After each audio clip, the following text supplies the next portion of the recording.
stage, and you'll be probably hearing about that soon as we get close to the conference. But we have a couple of major things that we do throughout the year, and a few years ago, Dr. Gerry invited me to come to Oaxaca and then to the mountains of Oaxaca to participate in my first toad ceremony. So I did my first toad ceremony at the top of a mountain overlooking the ocean at the Aztec ruins. It was a profound and life-changing experience. I think you could hear about that on one of the podcasts where we were talking about our experience and things like that. And also the landslide mushrooms, the thunder and lightning mushrooms, the mushrooms of Maria Sabina and the Aztecs and Mayan and Toltec and Olmec civilizations, the ancient food of the gods. We did that. And we're doing it again in, so these are the commercials. We're doing it again June 5th, 6th, and 7th with Dr. Gerry and myself. We'll be doing the toad again, and we'll be doing the food of the gods mushrooms. So if you're interested about that, I know they're going to take up a lot of time. You can see me, but the information will also be with the Michigan Psychedelic Society also. So thank you all for coming out. Appreciate it. And without further ado, this is, how many are participating in the ceremony? Everybody? Okay, good. So if you have any questions and things like that, concerns, Dr. Gerry's here to answer those questions after he gives us the, after he gives us his history and knowledge and information about the bufo and various toads. Without further ado, let's give a great hand for Dr. Gerry.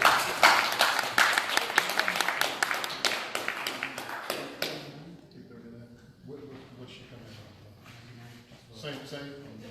Okay, very good. Let's get Dr. Gerry. Well, that's good that most of you are going to partake in the ceremony, so I'm going to be seeing you one-on-one personal. So yeah, the toads, Bufo alvarius, the Sonoran Desert toad, Colorado River toad, now called Incilius alvarius. It's North America's largest toad, and we know of its precious medicine contained in its venom glands. The beauty of this animal is that it's the only being capable of synthesizing or transforming bufotenin into 5-MeO-DMT. We have not seen any other being that does this. They have a specific enzyme that does this beautiful transformation. These beings, like it's known, they spend around 8 to 9 months underground. They're actually now in deep slumber sleep. They're waiting for those thunderstorms to arrive at the Sonoran Desert. And it's just a very brief window that we can have access to them and harvest the medicine. I've been harvesting the same toads for over 14 years, which is pretty much their lifespan. Toads can pretty much live up to 15 years. It's sad because it's sad to see the human response, how we're responding to it. Seeing more toads being sold on the internet, a lot of extraction from its natural habitat. Yeah, the picture doesn't look good. Even though people claim that there's thousands and stuff, no, the reality is quite different. I've managed to interview locals every year, and it's sad to see that they're dealing more with plagues because there used to be toads that would deal with that thing. Anyway, historically, the toad, the million-dollar question, who discovered that the toad or since when? It's debatable because on my personal account and from my observations, I do believe this is a newly discovered antigen. We've seen, like comparing other antigens like ayahuasca, yopo, snuffs, we've seen archaeological evidence where we've seen burial sites with medicine for over 5,000 years. I think there was a study in which they found Jopo around 7,000 years old. So, well, for people that are not familiar, Jopo is the plant kingdom's 5-meal deity, so to speak. So yeah, there's no, even though we see all these toad depictions all over Mesoamerica, it's known that the ancients revered the toads because they were a symbol of the fertility. You know, they would see dry lands and then they would rain and boom, life would come out. So of course there was an intimate relationship between the toad or amphibians and fertility cycles. But there have been no archaeological evidence that we have been used this antigen for a long time ago. I believe that the missing link was just circumstantial. It was not until we finally made a survey of the Sonoran Desert and we started to study, I think it was the Smithsonian Institute that began this survey. And they, of course, identified the species, they analyzed the venom, and oh, they reported, this toad has huge amounts of tryptamines. And it was in the 50s, 60s, so pretty much around that time we discovered that tryptamines could be smoked. Well, actually, the guy who found out this puzzle was Nick Sang, the guy who synthesized a whole bunch of LSD and had the honor of meeting him personal. So yeah, I believe it was just a medicine time encoded precisely for these times. Precisely when we're more advanced in technology and materialism, we're lacking so much spiritual nurturing and yeah, some say food. Hope I'm not hungry. So this is a very powerful medicine. It's been catalogized as the God's molecule. This term was coined by Jonathan Ott. The God molecule, I believe, we're not talking about a religion, but just about the experience of dissolving the ego and really living the universe energetic nature. This is a beautiful chance in which we can go to source and come back. Such an experience must be treated with the utmost respect and sacredness.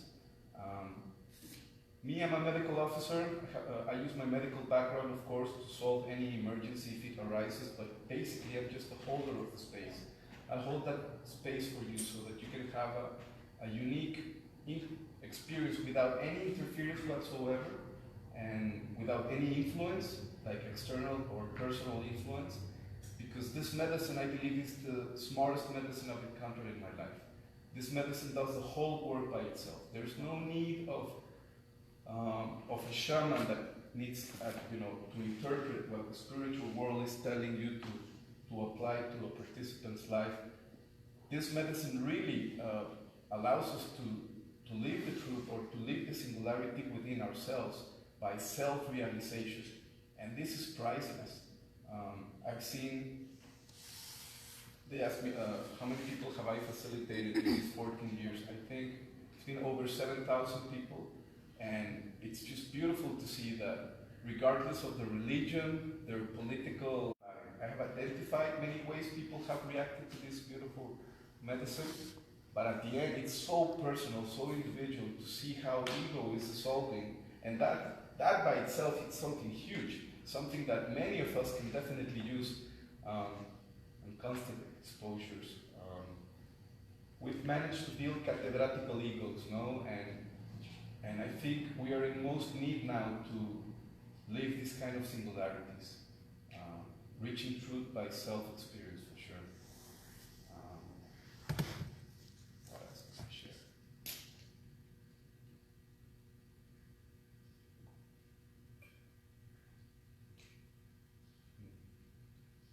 Well, the way simple. This medicine is so powerful that, of course, a lot of people, at the end, you can either expand or contract, grossly speaking. And it is important to know that this is a beautiful space in which you could fully expand to your fullest, even though we all contract to a degree.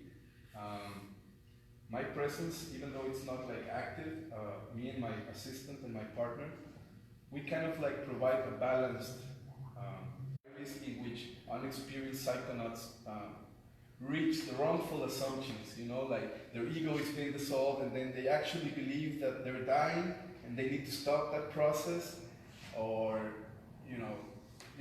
it's the mind's, I think, the most evolved trickster. It can really infect us with ideas, and it is imperative that we, regardless of what's going on in the mind, this is a beautiful chance to just dissect the human mind and just shush it for a while so that we can actually listen. Because nature, the universe, is continuously trying to tell us something. And we're so distracted. There's so many radiation and stuff that can keep our attention, from not being fully aligned. And this medicine definitely induces. Extremely expressively, I would roll, I would scream. And now I analyzed my last intakes of medicine. I'm just laying there so peacefully. I look like I'm actually sleeping, even though I'm going through the most intense transformation. And people ask me, what are the benefits? What are the benefits of taking this medicine for? Because I more or less take it once a month for the last 10 years.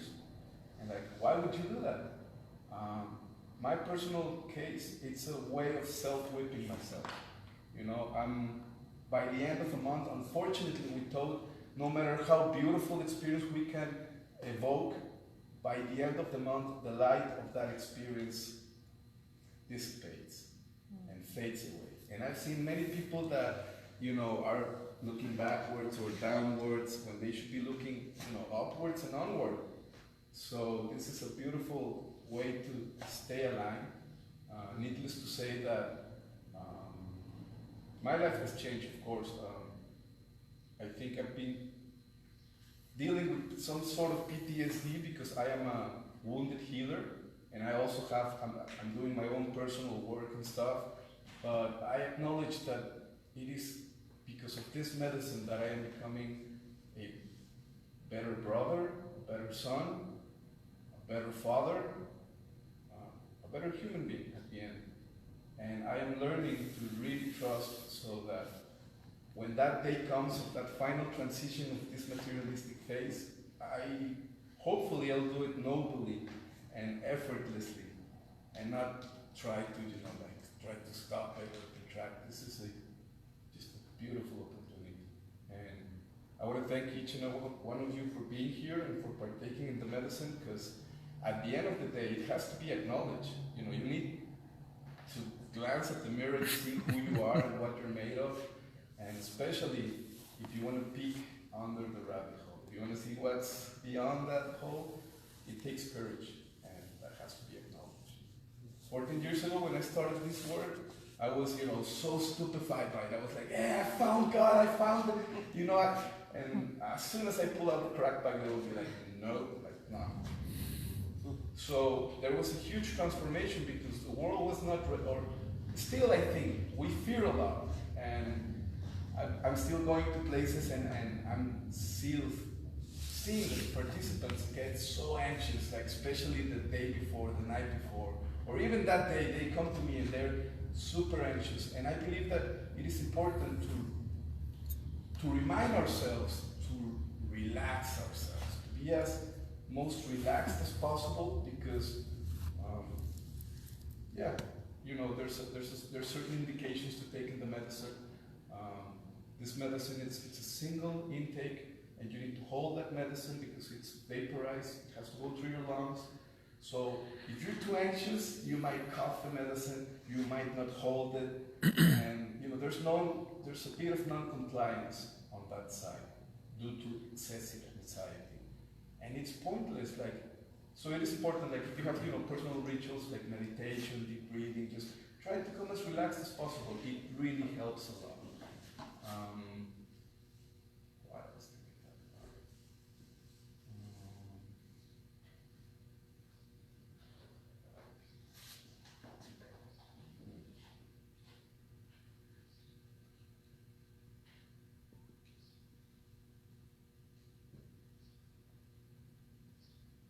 Yeah, with psychedelic psychedelic chaos is being unleashed, sometimes it's vital to keep that container as balanced as possible. Some people are going to react violently, some people might roll, some people might scream, some people might cry, some people might get naked, some people might have a tantric experience. So whatever happens, I want you and each and every one of you guys to feel safe.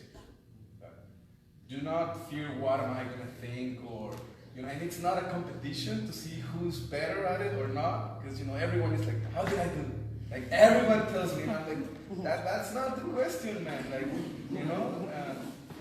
yeah, we have this human condition of comparing ourselves with everyone, and that's not the case, guys. At least not for this experience. So take it as a beautiful chance to completely expand to the fullest. Whatever is going to happen, allow it to happen. You're not going to die, you're not going to go crazy, you're going to come back. You're going to feel way better than before. If we could take like a before and after photo, you're going to see it clearly. And that immediately makes me think of Mike Tyson. That was an amazing experience. Like, I didn't see it coming, actually. I was, on my world tour, and suddenly I get a call from my organizer in LA, and he says like, hey Gerry, do you remember Bob? You treated his son for addiction. And of course, his father is so grateful that he talked to Mike Tyson about it, because he's actually his business partner. And I'm like, oh wow. And he's like, yep, Mike's up for it. I'm like, whoa, Mike Tyson, okay. Sure, let's do it. And I mean, I've dealt with 10-foot Vikings and stuff that have treated me like a little rag doll, and woo! And I'm like, okay, what can he do? But to be honest, I was really scared, because the guy, of course, has this huge ego, massive ego, and he always wants to hit everyone, no? Especially male guys. Like, if he sees you, instead of shaking your hand, he will just not so hard, And I'm like, whoa, man, peace. Like, I'm a peaceful guy. I'm not even fond of boxing, so he's like, come on, you can take it. I'm like, no, easy, man. We do a little podcast. We talk about the toad for people that have heard it. We go immediately and hit the toad pipe. Wow. The first time, he was like, yeah, let's take it. And then, as soon as his ego was dissolving, he was like, no, doc, make it stop now. And I'm just like, whoa, man, no, there's no turning back. Just relax, just lay down. And he's like, I'm dying. No. Make it stop now, or you're gonna see me. And he starts walking away. And I'm like, no, man, like, chill down, like, we're like walking in circles around the room. Finally, the medicine dissolves him completely. It collapses.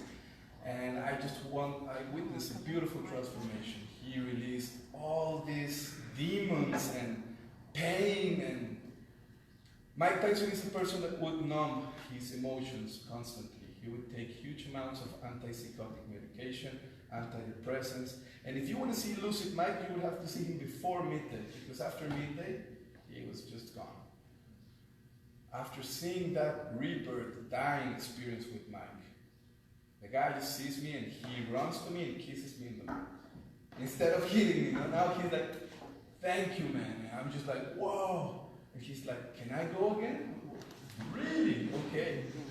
Mike hit the pipe 3 times, and it was just beautiful to see how a mighty, powerful ego maniac soul became so humble. And he came to the absolute conclusion that he was nothing. And that all his fame and money and power, that meant nothing. He was empty. And crying and just really breaking that hard shell that he managed to build was priceless. I think, yes, that has been the most beautiful miracle that I've seen the toad perform on my experience. I mean, I don't think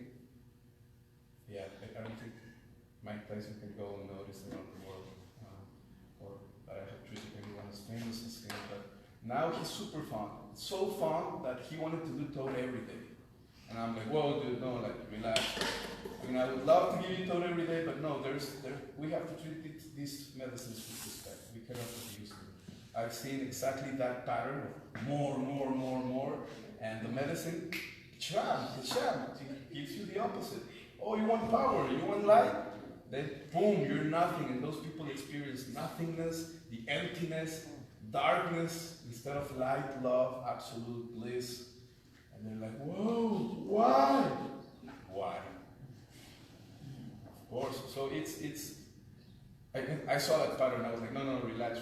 So he went to Thailand, and within a month or 4 or 5 weeks, he called me, and I went back to LA, and he had all his in-laws, his mother-in-law, his children, his wife, his other women whom he had children with. Like, even the dog was there, and like literally the dog was sitting with me during ceremonies. He loved it. The scent of the toes, and it was beautiful. Like, just to see, like, and that's the usual pattern, because it reminds me when I came back from my first toe that I was like, Mom, Dad, sister, like all my loved ones, you have to experience this. It's like this need, but you guys, this medicine is calling very specific people. No one needs to be pushed towards this experience. It is people that are being pushed to the experience that are the most likely to suffer from integration issues. What are integrating issues? Of course, you're killing your ego, you're killing the self. You experience the absolute eternity, you experience the God nature within yourself. Coming back from such a powerful, life-changing experience, in certain personalities are like, wow, now what? Like now after living such a, now what? Like nothing makes more sense. Like, they look at their job as pointless. They look at their actual life as pointless. Their relationship, their marriage, everything. So there's no point of it. Like, regardless of what I do, like, we're all gonna go to God or what? So they enter into this chaotic, vicious cycle, and which can easily be prevented if you're not being pushed, if you're not being forced. This medicine is calling, I say, like-minded souls.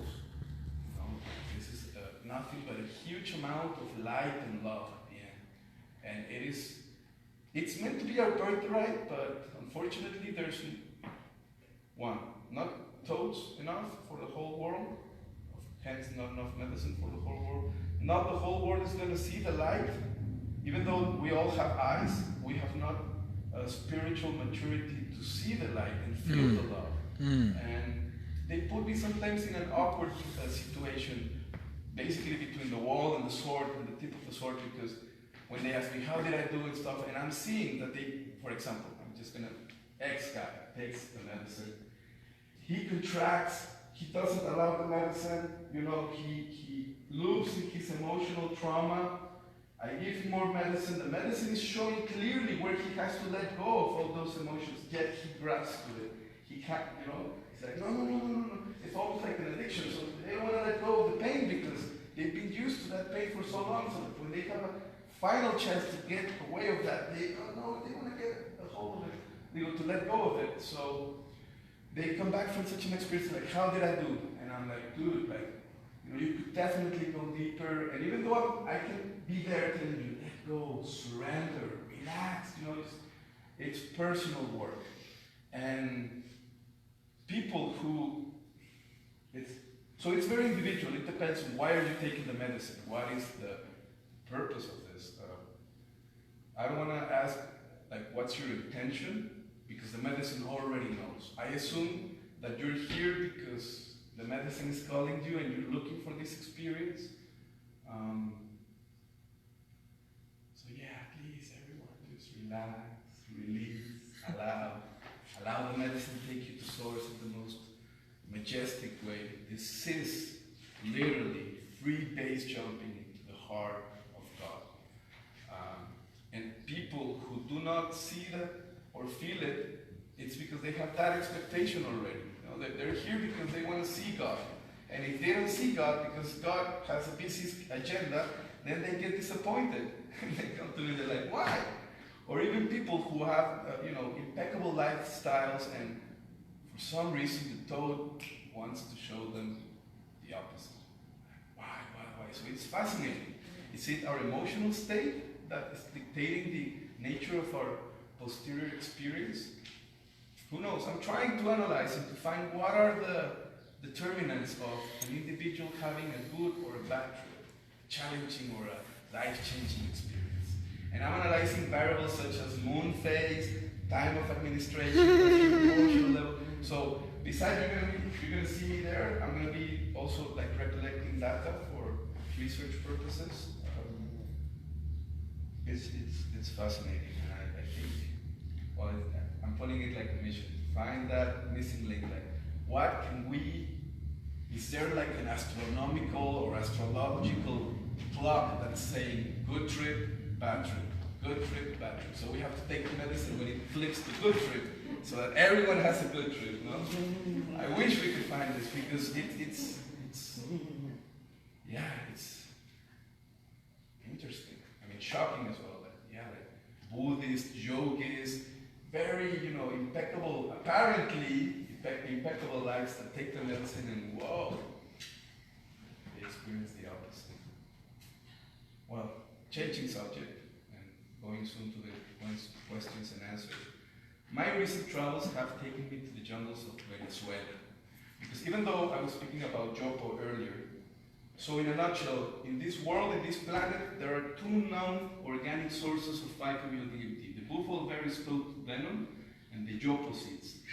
So I have tried in all of my life, many times Jopo from Venezuela, from Ecuador, Vilca, powerful stuff, but nothing as powerful as the Venezuelan Jopo. And it was, I actually write about it in my book, that my travels took me to Belize and I met the shaman and he took me to his ranch. This shaman has been working with Jopo for more than 50 years. He's Canadian, but married a Huichol Indian in Mexico, and he's literally traveling from Canada to Argentina and back, doing ceremonies and exchanging artwork from the northern Indians to the southern Indians and bringing the southern, And so I tried his Jopo, and wow, like, just don't quote me on this, but it is way more sacred and powerful. I'm being identified as a toad guy, but hands down, Jopo is way much powerful. Why? Because with toad, we tend to white out. There is a degree that we can only grasp so much knowledge, so much light, and then boom, we white out. Especially if you're giving a large amount, you're going to white out.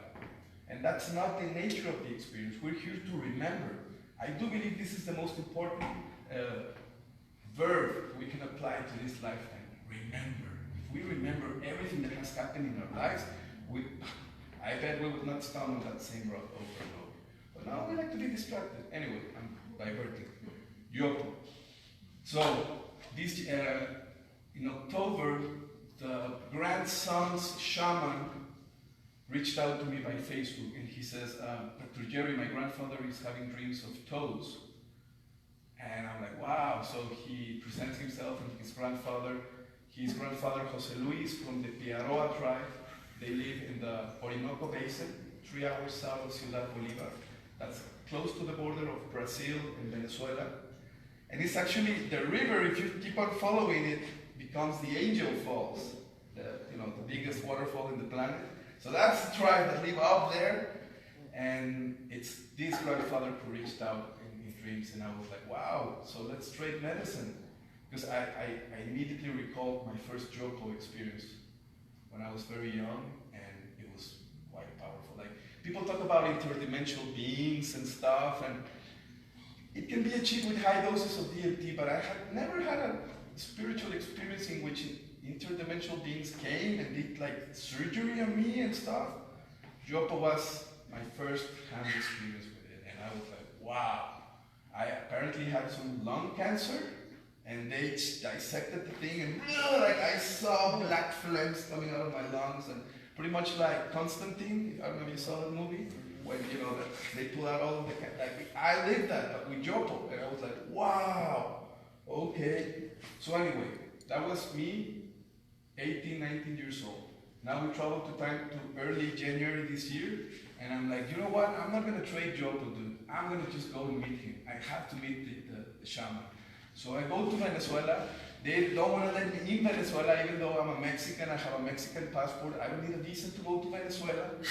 But they're holding me there. Like the whole plane had already, left their airport, and I was still behind the customs because they were wondering if they were going to allow me or not. And I was like, I'm a doctor, I'm here to give a lecture. And they're like, yeah, but why are you here now in Venezuela? Like, why didn't you come before? So anyway, they released me, they let me in the country. And pretty much like Indiana Jones movie, man. Like I had to bribe people to smuggle me into the jungle because I heard that unfortunately that whole region of the jungle, that beautiful area of the rainforest, is controlled by Colombian FARC drug dealers. And they want to transform that region into cocaine labs because obviously in Colombia they cannot continue to do this, so they've transferred their work to Venezuela, and it's sad. Needless to say, this is a jungle that will eat you alive, like extremely aggressive jungle. Also, you have to align yourself because apparently there is only a brief window in which foreigners can access that jungle, because there is a fly that if he bites you or you drink the water of it, your eyes turns to worms or get eaten by worms. And apparently this parasite only infects foreigners, like no natives are affected by it. That's it. Okay, so long story short, I get to the village, I meet grandfather, we exchange medicines, and now I'm a carrier of his medicine. Beautiful life-forming transformations. What is the difference between Jopo and Toad? Toad is a smokable medicine, hence it has a shorter means and duration of experience. We're talking about 20 minutes with Toad compared to 4 hours with Jopo. Whoa. And with Jopo, it's such a living, wise medicine that before even launching you to that non-dual realm, first it does a body scan, and then it does cleaning. So the first hour after, and the medicine is being insufflated through your nose, gets absorbed through your sinuses. So the first hour, it's cleansing, purging. I mean, it can go either way, from any available permeable orifice of the body, it can come out. So yeah, and I've seen people that do not vomit, do not purge, because they have not, they're taking ayahuasca constantly, they're taking medicines in a constant nature, so of course, why would they need purging? Boom, they immediately get catapulted to the non-dual realm. First hour purging, then 4 hours in that realm, in which you're like, the beauty of yoga becomes so smooth, so it's not as abrupt as Toad. Toad, you take that hit and you have 5 seconds to brace yourself, to put your helmet and put your life vest, because if not, boom, man, you're gonna be launched. With Jopo, you have time. I know you have like 10 minutes. You can, place yourself comfortable. And before, of course, it starts coming, you're like, oh wow. Of course, this is after purging, because I don't want to enact purging. And it's like, oh. And then you're like, oh my God, you're experiencing full ego dissolution. You're seeing the most beautiful colors and visions. The spiritual realm starts to unleash itself like a portal. You're like, wow. When you think you've had enough, that's just warming up, baby. Really, you're like, wow! You're like 1 hour crying, you're like, whoa, my God! And you're just like, oh really? Well, now we're gonna begin, boy. So it's amazing. And you don't white out. It's beautiful. There is cellular imprinting. You are aware of what's happening. You're aware of where you're being taken and what's being done to you. It's hands down, it's amazing medicine. I don't know what grandfather Jose Luis adds to his Jopo mixture, because I've tried to make my Jopo. It's pretty simple. Apparently, so basically the beans or the seeds are being roasted like coffee beans. Some of them might pop like popcorn. Then you have to grind them and mix them with seashells or calcium carbonate, because the pH is too high, so you want to lower that pH for the tryptamines to be easily absorbed. They mix a little water and they make this little case, with the Jopo seeds and the calcium carbonate. And then they heat it up, let it dry, and then that's what they grind, and that's what it's being blown. But, I've done it 5 times, and it's not 100 as powerful as grandfather Jose Luis's job. Curiously, there's 7 tribes that live on that area in Venezuela. Every 5 years they make a Jopo marathon. Hmm? So, there is a tradition in the Jopo. Jopo was thought to be a male entity. This is not true. Jopo is a female entity. Its name is Sheheru. And the way they transmit the story of how Jopo came to be is in a song. So they sing in the native language, which of course I lack the knowledge, but they translated the song. So I'm not going to sing it to you because I'm shy, but I'll tell you pretty much the story. And women, do not be offended by the story, by the nature of this story. It's just for cultural purposes, and of course it's being created by a native tribe. So, because yeah, people get angry when I tell the story, and I'm like, I didn't come without the stories, but anyway. So, when life came to be, there was a primordial being. Apparently he was a reptilian, and he was hermaphrodite. He was both female and male. He was the forefather mother of the first couple on Earth. And the first couple on Earth was Sheheru, female, and Wahari. Wahari was a hunter, and Sheheru was, taking care of the house. So Wahari goes hunting, and while he's gone hunting, Sheheru gets visited by a trickster spirit. And he easily seduces her and manages to copulate or make love with her. So when the evil spirit penetrated her, boom, the Jopo came out of her womb and out of her vagina. And then they made love 2 or 3 times, and then the banana came out, and then the yuca came out. And of course, she fell asleep, the evil spirit went away. Wahari's coming back from hunting, and as soon as he opens the door, he's looking at all the Jopo spilled all over, and the banana and the yuca, and he's like, what? So he wakes up Sheheru and says like, hey Sheheru, what's up? Like, what are we all this? Like, I know where the Jopo was, I know where I left the banana and the yuca, why are they all spilled all over? And she's like, I don't know, someone came, I think, and I thought it was you, but... So, in Piaroa tradition, women can't be trusted because they are easily seduced, so they are not allowed to take place in the, decision-making, and women will never become chief of the tribe, so to speak. So this is the way they tell how, Jopo came to be. It comes from the first, from our forefathers, from the womb of her. So when we take Jopo, we go back to the womb. We go back to Sheheru's womb. And Sheheru is also associated with the goddess Maria Leonza, the Mother Nature representation of Venezuela.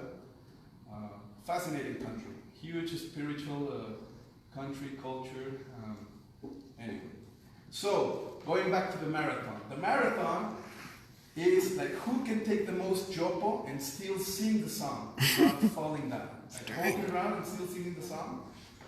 Grandfather Jose Luis has managed to be world champion for the last 27 years. No one can beat him. He can take 8 to 9 times Jopo and still sing the song without falling down. So, thank you. I don't know if you guys have any questions.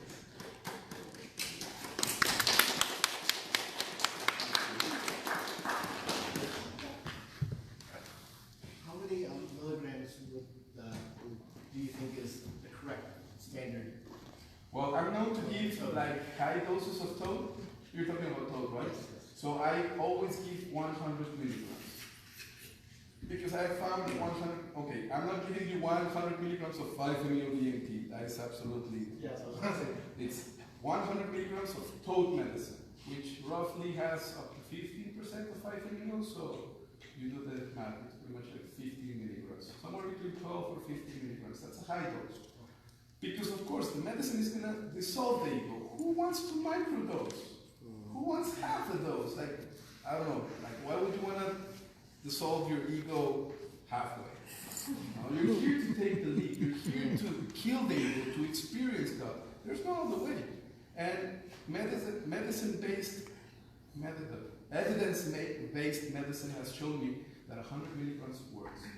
And it's likely, very unlikely that you're going to need a second dose. I mean, there are many of us who, each person has a different bio lab in its brain, and of course, tolerance. By comparison to, say, NMDMT, is it harsh to smoke? Like, Oh no. likely to cause- No, not at all. Toad medicine is extremely smooth and gentle with the airways. It's surprisingly like compatible with the airways, even though you know it's smoke and stuff.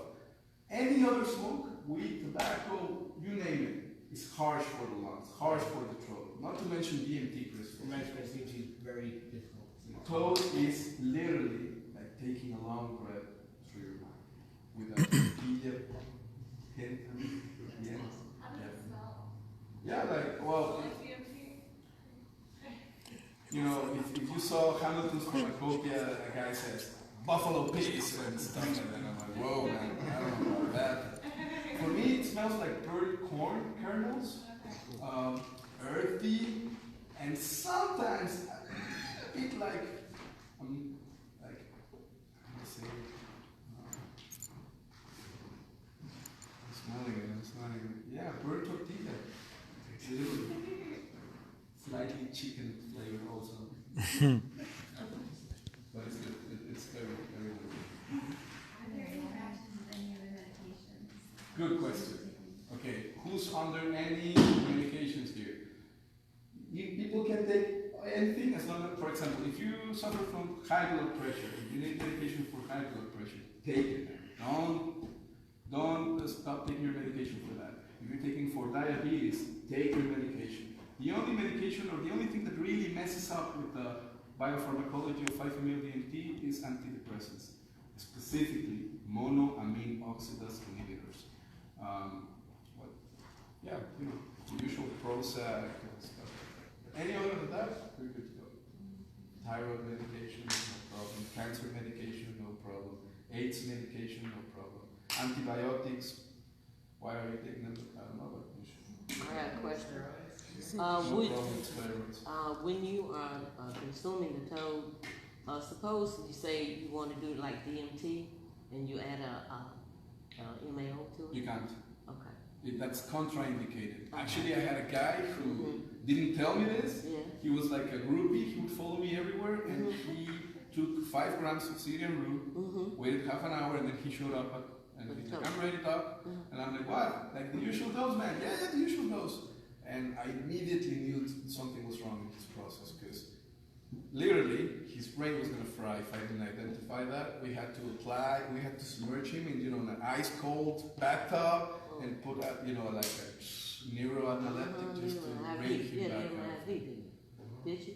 Did you give him the Yeah, IV? yeah, of course. Oh yeah, okay. Yeah, I mean, I had to intervene actively. Thank God the organizer was an American MD and had the medication on his, it was all like perfect.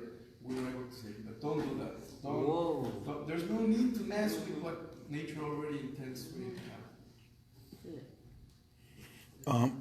You might offer multiple doses if the person needs Yes. it. I'm saying, Yes. If I see that your ego did not dissolve, we will offer you again. Good question. Make a little observation. The medicine is very precious, you guys. Extremely precious. I have to milk sometimes up to 4 toads to get your dose. And we explain the process of how we're going to work. We explain what we demand from you and what you're not allowed to do. So I'm just going to go and say it now that you're here. You're not allowed to cough the medicine. You're not allowed to release the medicine before 8 seconds. Okay? So, the medicine will not make you cough. You will cough out of fear or out of your own choice.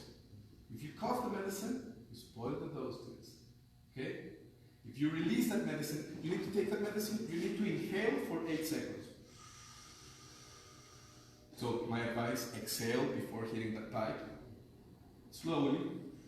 You need to rush yourself. If you rush, you're going to run out of space and I'm going to still be burning the medicine. So it's 8 seconds. Don't think about the numbers. Just see it as taking a long breath through your mouth. You want to fill your lungs all the way up. And then you're going to cover your nose and mouth with your hand. And you're going to wait 8 seconds. As soon as you cover your nose and mouth, I'm going to do a countdown. 8, 7. Hold it. Even though you're feeling and you're so much, you're going to be able to listen to my voice during the whole session. Wait until I get to 0. The longer the merrier, but not more than 8 seconds, you guys. If you hold that medicine for more than 8 seconds, you're going to white out, and you're not going to remember, and hence it's going to be wasted, right? I want every one of you guys to remember what's going to happen, or what's going to, yeah. So you're not allowed to release that medicine. No, if you take the medicine and you blow it out, you blew it, dude. Literally, you blew it. So we will, if we see you're anxious, too anxious and too nervousness, and you messed up the first time, we'll offer you a second one. But if you mess the second one again, then it's going to cost you the third. And that just makes sense because the medicine is precious, you guys. So, you know, and it's not much of a requirement, you know, you're literally, like, if you can take a long breath through your mouth, you can hold your breath, you're good to go, okay? So, no coughing, no releasing the medicine before those 8 seconds, and other than that, you're good to go. Those are the 2 only requirements. So are we clear on this? Because, you know, I only brought a very specific number of doses. I brought more than usual because we've seen this case in which people are not compliant, and we, of course, I want you to have the experience, but if I see that you're not responding, then obviously it's likely that you're not going to respond the third time. So, any other questions, guys? Two questions. What about breakfast? So since we're like you're starting in the morning, then how long like between eating and then participating, or should we just come in on an empty stomach? Or the suggested is that you have no food, no liquids, 4 hours prior to your ceremony. This is to reduce the risk of vomiting and, you know, staining your clothes and the place where we're going to be working. So it's for your safety. It won't likely throw up. So yeah, 4 hours prior. And then the second question was about the lunar phases. So you said you've been collecting data. So tomorrow night is full moon in Scorpio. Wow. Scorpio rules the occult. You know, Scorpio is death. Scorpio is transformation. Scorpio. You could have not planned this better, huh?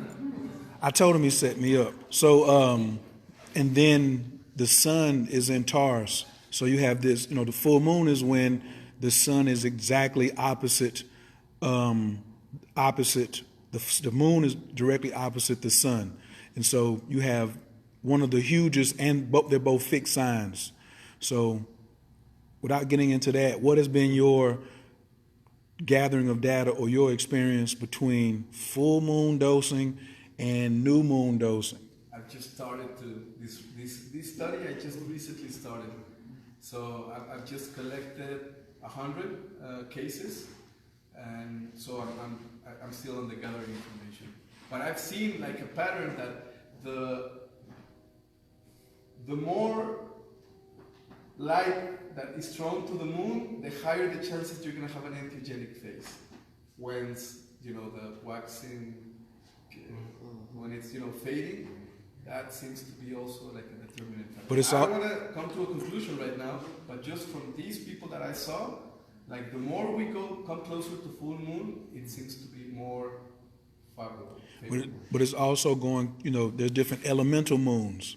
So there's a difference between a full moon in Scorpio, which is a water moon, than a full moon in Aries, which is a fire moon. So in your collection of data, I suggest that you separate the elements as well, because you got 3 waters. You got a Cancer moon, a Scorpio moon, and a Pisces moon. Can this information be easily acquired by just the time of administration, the day, easy, the phase of the moon? Easy, nice. Easy. I'll show you. Excellent. Any other questions? Is there anything else that we can do to prepare besides just not eating and drinking that day?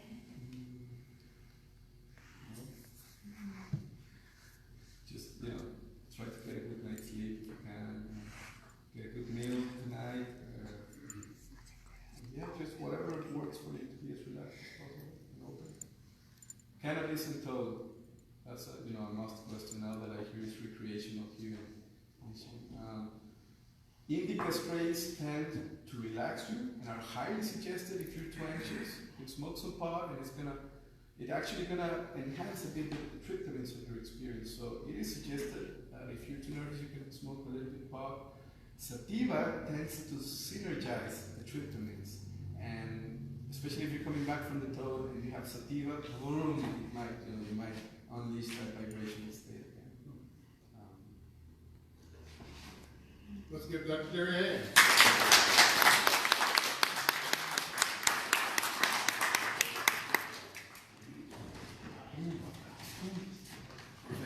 Okay, well, like I said, Dr. Gerry has given all the protocols. Did you say anything about pharmaceutical interaction? Yes. Okay. All right, everybody, we'll see you there. Thank you for coming out. We'll keep you posted on the other things coming up if you care to join us in Mexico, because that's and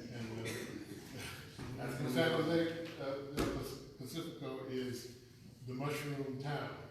You know, we were eating breakfast one morning, and there was all this cannabis on the table, and folks were smoking, and mushrooms, you know, sitting on the table, and the turo flowers every place, and we're sitting there, we're talking to the sheriff. You know, so you know, it's that kind of town. Everybody knows that people come from all over the world here just for the mushrooms and the different things. They love Dr. Gerry because he was the doctor of the town that we're going to. It's right off the ocean. It's up in the mountains. You know, with the cloud people. You know, you sit there on the front porch and clouds are floating by and things like this. So it's a very, very special place. So if you're interested, let me know. Sunday we'll be going all day. I think what time we're gonna start? Probably around 9, about 9 o'clock. So be there at 9, and you know, if you have some scheduling things, you can come later and do it later. But we're gonna go straight through the day. We're gonna have a little lunch to give. Sorry for the folks who haven't went yet, so you can't have any lunch. So that's it. So thank you very much. Any questions for me right before we begin? When can we expect to know where to be at what time? Did you? I did. I haven't figured out for about 11 of us. So I didn't know that you were doing it. So I haven't figured that out. Okay, well, there's new people. I think everybody got. That is when we're going to smoke Monday, or? It's smoke. We are blessed in Michigan to have recreational cannabis. Everybody knows about the psilocybin in Colorado. It's criminalized, and Whoop whoop! that's the start of the model for the rest of the country, because California is coming up, Iowa's coming up. Oregon. Yeah. Hey, Barbara, where are we meeting tomorrow morning? Tomorrow? Is it here? No. You're straight. You're right there at the hotel. Okay, cool. Okay. So that's going to be the model for pretty much the country, and I guess maybe next year Michigan will get into the fray on the psilocybin as the next step, and then ultimately, you know, the country is going to be where we can exercise our rights to be able to take the substances that we deem necessary for our growth, for our understanding, for our spiritual development, without being harassed and jailed and all these different things. And I think ultimately that will be all over the world. So thank you for participating. Thank you for coming out for the short talk to just kind of orientate you and to you know, just kind of calm your mind that, you know, Dr. Gerry's done this 7,000 times. You know, he's traveled all over the world and did this. His assistant, Martinez, she's like the toad angel. You know, she's just right there with people. You know, she could be there and get thrown up on and all this kind of stuff, and she's just hugging the person, things like that. So we got a great crew. So thank you very much. See everybody Sunday. Thank you very much.